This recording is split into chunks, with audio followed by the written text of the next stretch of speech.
अति आत्मविश्वास की गजब की बात अमिताभ बच्चन ने बताई। जी 30 साल की उम्र में आप फिल्म डायरेक्ट कर रहे थे, अमिताभ बच्चन उसमें काम कर रहे थे और आप अमिताभ बच्चन को सिखा रहे थे एक्टिंग कैसे करनी। नहीं नहीं मैं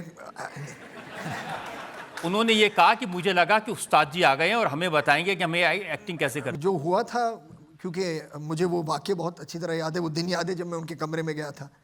तो वो आए थे पहली दिन, पहले उनकी शूटिंग की पहली दिन थी, और हम एक आर्मी कंटोनमेंट में शूट कर रहे थे। तो उस वक्त मैं काफ़ी यंग भी था, पहली बार एक आर्मी लाइफ की ज़िंदगी को मैं समझ रहा था ठीक से। तो हर चीज़, ये जज साहब आपको बताएंगे, उन्होंने तो जी है ज़िंदगी, हर चीज़ इतनी क्लॉकवर्क से होती है वहाँ पर कि आप कुछ लिबर्टी नहीं ले सकते, 2 मिनट आगे 2 मिनट पीछे, ऐसा कुछ नहीं हो सकता। तो उन्होंने हमसे बिल्कुल क्लियरली कहा था कि आप इस कंटोनमेंट में इस टाइम पे आएंगे, आपका काम इस टाइम से इस टाइम तक होगा और फिर आपको इस वक्त तक निकल जाना है इस कंटोनमेंट से, एक कटर स्टैंड भी नहीं बचना चाहिए यहाँ पर। तो वो इतना स्ट्रेस था मुझ पे उस वक्त, उस दौरान, कि काम जल्दी जल्दी हो जाए, ठीक से हो जाए, ताकि हमें वापस परमिशन नहीं लेनी पड़े वापस इस कंटोनमेंट, क्योंकि वेरी रिस्ट्रिक्टेड एरियाज। तो उस दिन जो हुआ कि उनका पहला दिन था, उसमें उन्हें ज़्यादा वक्त लगा उसे परफॉर्म करने में, और मुझे अपने साइड से लगा कि यार मुझ पर इतना प्रेशर है, तो हो सकता है मैं जाके अगर इनसे बात करूं कमरे में कि अगर कुछ आप समझना चाहें या अगर मैं आपको कुछ बता सकूं तो मैं आज शाम को ही कर लूं, ताकि कल जब हम जाए सेट पर तो काम ठीक से हो जाएगा। लेकिन हो सकता है कि मेरी एंथुजियाज्म जो थी, या हो सकता है उनकी तरफ से हो सकता है कि एक यंग डायरेक्टर आके उनसे कह रहे हैं कि सर अगर कुछ प्रॉब्लम है तो लेट्स टॉक अबाउट इट, ऐसा कुछ, तो बुरा लग सकता है। ये मुझे बाद में समझ में आया कि शायद उनको बुरा लगा होगा, and I did apologize to him for that. लेकिन इंटेंशन ऑब्वियसली वो नहीं था। मैं चाहता था कि जो काम हम करना चाहें वो जितनी जल्द से जल्द हो सके वो हो जाए। तो आसान था उनके साथ काम करना? हाँ, बहुत आसान था एक्चुअली। वो बहुत ही प्रोफेशनल है रजत जी। हम एक सीन कर रहे थे, जिन्होंने ये फिल्म देखी है लक्ष्य, जब ऋतिक ऊपर जाता है और वो फ्लैग झंडा गाड़ता है वहाँ पर और फ्लेयर फायर करता है, तो दूरबीन पर उनके जो कमांडिंग ऑफिसर हैं कर्नल सुनील दामले, वो देख रहे हैं और वो बहुत खुश होते हैं देखकर। तो वो एक अर्ली मॉर्निंग शॉट, सनराइज़ का शॉट था। तो जब हम जाते थे लोकेशन पर तो बिल्कुल अंधेरा था, क्योंकि सेटअप सब अंधेरे में ही करना है, जैसे पहली किरण आई सूरज की तो हम शूट करेंगे। तो हम पहुँचे वहाँ पर, एक अंधेरे में एक सर्विस लाइट जो क्रू लगाती है वहाँ पर एक जल रही थी, और हमने देखा कि वहाँ पर पहाड़ पे एक आदमी, एक कुर्सियों का एक ऐसा स्टैक लगा हुआ है और एक आदमी बैठा है उस पर। तो देखा कौन यार, सुबह सुबह इतनी जल्दी कौन आ गया यहाँ पर, क्रू तो अभी अभी पहुँच रहे हैं, हम पहुँच रहे हैं, हमारे पहले तो कोई आता है नहीं। तो जाके देखा बच्चन साहब बैठे हैं वहाँ, सीरियसली, बिल्कुल अपने कॉस्ट्यूम में वहाँ पर बैठे हैं। वो एक अपने आप को इस मूड में ला रहे हैं कि यार मैं पूरी रात यहाँ पर बैठा हूँ, वेट कर रहा हूँ कि कुछ होने वाला है।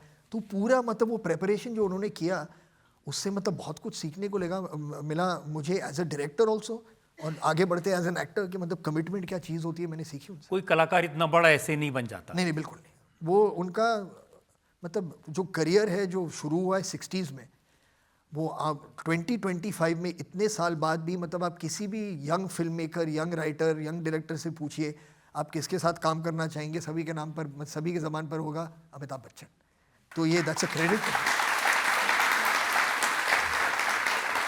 उसके बाद आपने शहंशाह के बाद किंग खान को लिया फिल्म में, डॉन।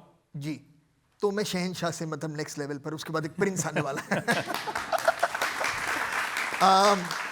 हाँ नहीं, शाहरुख और मेरी दोस्ती काफ़ी हो गई थी दिल चाहता है के बाद। हमारी मुलाकात शुरू हुई दिल चाहता है के बाद, और उनका जो सेंस ऑफ ह्यूमर है, आप तो काफ़ी मिले हैं उनसे, और आपने टीवी पे भी देखा होगा। एक बहुत ही चार्मिंग इंसान है, बहुत ही खुश मिजाज के इंसान है।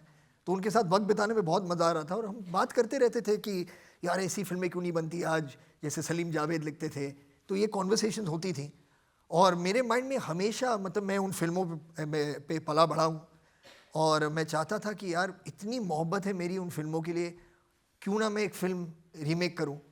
और जो फिल्म मुझे बहुत सही लगी थी उस वक्त कि दोबारा बन सकती है, क्योंकि वो काफ़ी मॉडर्न थी अपने टाइम के लिए भी। जब 78 में रिलीज़ हुई थी, काफ़ी मॉडर्न टेम्पो, एक मॉडर्न माइंडसेट था उस फिल्म का। तो इसलिए मैंने शाहरुख से बात की, मैंने कहा कि यार मैं सोच रहा हूँ डॉन बना दूँ, तो उसने मतलब बिना कुछ सुने कहा कि यार yes yes I am on, let's do it.